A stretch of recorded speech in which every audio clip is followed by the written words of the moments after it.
मशरिक़ वस्ता से एक खबर ने सबको चौंका दिया है। खबर यह है कि ईरान अभी से अगली जंग की तैयारी कर रहा है। जी हां, बिल्कुल सही आपने सुना कि ईरान जंगबंदी के दौरान अगली जंग की तैयारी कर रहा है।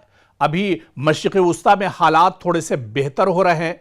अमेरिका और ईरान के मेज पर बातचीत के लिए एक बार फिर से रास्ता हमवार होने की कोशिश की जा रही है, लेकिन जो खबर तेहरान से आ रही है उसने पूरी दुनिया को चौंका दिया है कि ईरान दरअसल जंगबंदी का तस्वुर भले एक तरह से हो, जंगबंदी की कोशिशें भले की जा रही हों, लेकिन ईरान दूसरी तरफ अगली जंग के लिए तैयार है, क्योंकि ईरान को मालूम है कि इजराइल कभी भी उसके ऊपर बहुत बड़ा हमला कर सकता है। अमेरिका पर भरोसा नहीं किया जा सकता है, यानी ईरान कहीं ना कहीं उसके ऊपर अलार्मिंग सिचुएशन है और हमले कभी भी हो सकते हैं। इस वजह से जब मशरिक़ वस्ता में थोड़े से हालात बेहतर हो रहे हैं तो ईरान अब अगली जंग के लिए तैयारी कर रहा है। जी हां, यह तेहरान की दरअसल नई हिकमत अमली है, क्योंकि अमेरिका के साथ जंगबंदी के बावजूद ईरान ने अपनी फौजी तैयारियों में कोई कमी नहीं की है।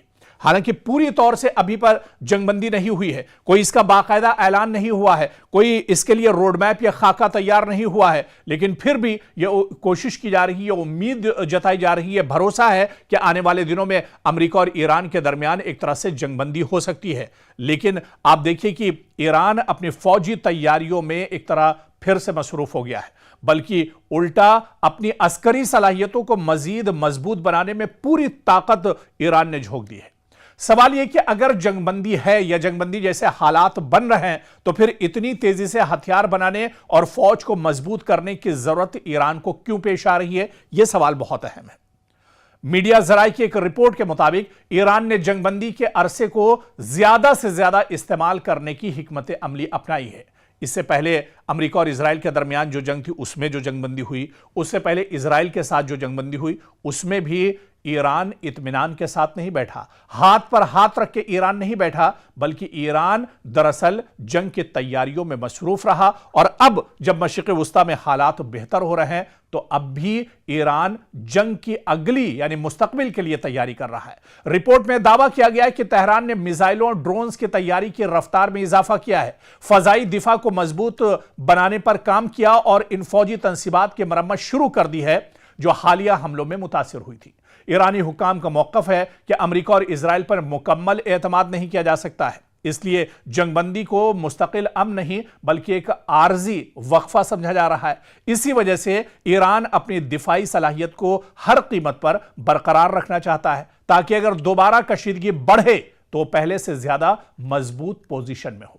दूसरी जानिब सिफारती महाज पर भी सरगर्मियां जारी हैं। कतर, ओमान और दीगर इलाकाई ममालिक की सालसी से अमेरिका और ईरान के दरमियान कशीदगी कम करने और अबनाए हुर्मुज में बहरी आमदोरफ्त बहाल करने की कोशिशें जारी हैं, लेकिन अभी तक किसी मुस्तकिल मुआहिदे का ऐलान नहीं हुआ है। दिफाई माहिरीन का कहना है कि जदीद जंगों में सिर्फ मैदान जंग ही अहम नहीं होता, बल्कि जंगबंदी का दौर भी इंतहाई फैसला कुन साबित हो सकता है।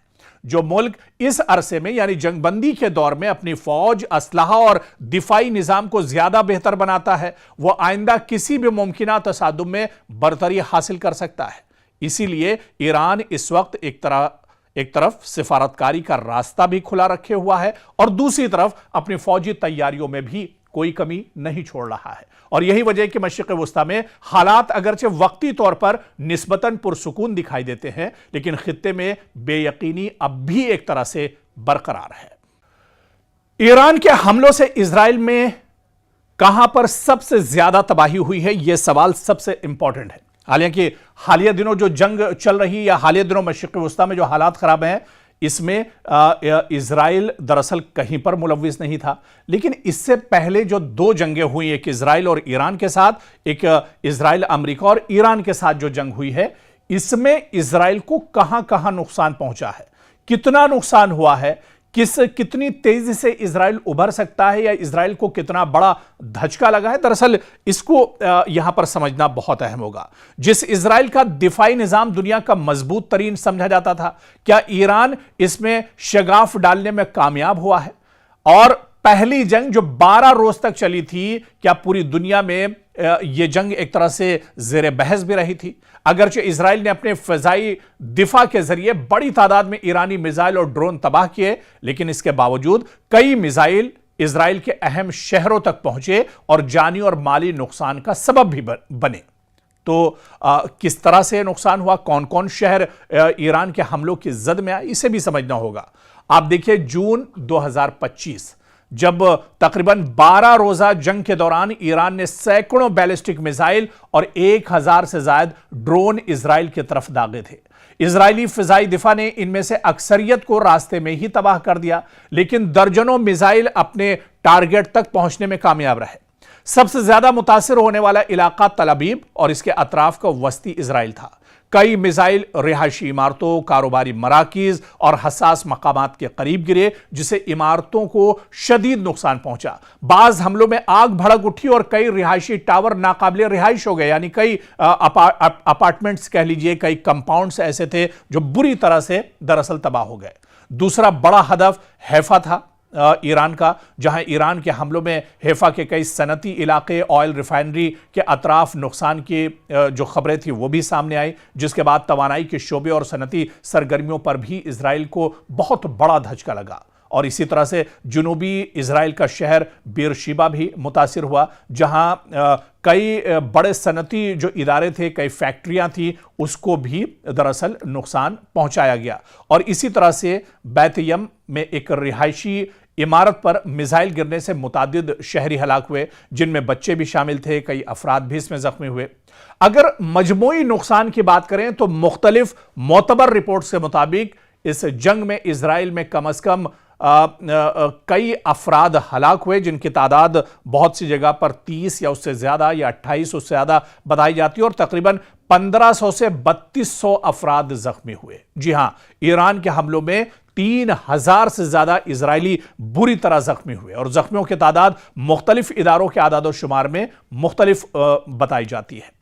हालांकि माली नुकसान भी गैर मामूली था। बहुत बड़ा माली नुकसान एक तरह से इजराइल को हुआ था। 2000 से ज्यादा अपार्टमेंट्स और सैकड़ों इमारतें मुतासिर हुई, हजारों अफराद बेघर हुए, हजारों अफराद मलबे के नीचे दब गए, और अमलाक के नुकसानात के लिए दसियों हजार क्लेम्स जमा कराए गए। इजरायली हुकाम के मुताबिक बराह रास्त माली नुकसान अरबों शिकल तक पहुंचा, यानी इतना बड़ा नुकसान दरअसल इजराइल को ईरान के हमलों में उठाना पड़ा। और इस जंग ने यह भी साबित किया कि जदीद तरीन फजाई दिफाई निजाम होने के बावजूद कोई भी मुल्क मुकम्मल तौर पर नाकाबिले तस्खीर नहीं है। ईरान के बेशतर मिसाइल इजराइल ने रोक लिए। इजराइल का जो डिफेंस सिस्टम था बहुत मजबूत था, उसने ईरान के कई मिसाइल और ड्रोन को रोक लिया, लेकिन जो मिसाइल दिफाई हिसार उबूर करने में कामयाब हुए, उन्होंने इजराइल के मुख्तलिफ शहरों में जानी और माली नुकसान पहुंचाया। और यह जंग मशरिक़ वस्ता के हालिया तारीख के अहम तरीन फौजी तसादुम में भी एक तरह से शुमार की जाती है, जहां पर इजराइल को बहुत बड़ा झटका लगा है। बल्कि माहिरीन यह कहते हैं कि अब जो कशीदगी दरअसल अमेरिका और ईरान के दरमियान चल रही थी, उसमें इजराइल इसी वजह से नहीं कूदा क्योंकि इजराइल के पास दरअसल अब उतनी सलाहियत नहीं थी, उसके हथियारों की कमी थी, दिफाई निजाम की कमी थी, उसके फौजी दरअसल अब लड़ने लायक नहीं थे। लगातार मशरिक़ वस्ता में जो कशीदगी चल रही थी, इजराइल के फौजी इतना ज्यादा थक चुके थे, इतने चूर हो चुके थे कि वो अब जंग की पोजीशन में नहीं थे, और इसी वजह से इजराइल इस जंग में दरअसल नहीं कूदा। तो कहीं ना कहीं ईरान के साथ जो पिछली जंगें हुई, उसमें इजराइल को बहुत बड़ा नुकसान उठाना पड़ा है, और इससे उभरने के लिए अभी कई साल दरअसल इजराइल को दरकार होंगे।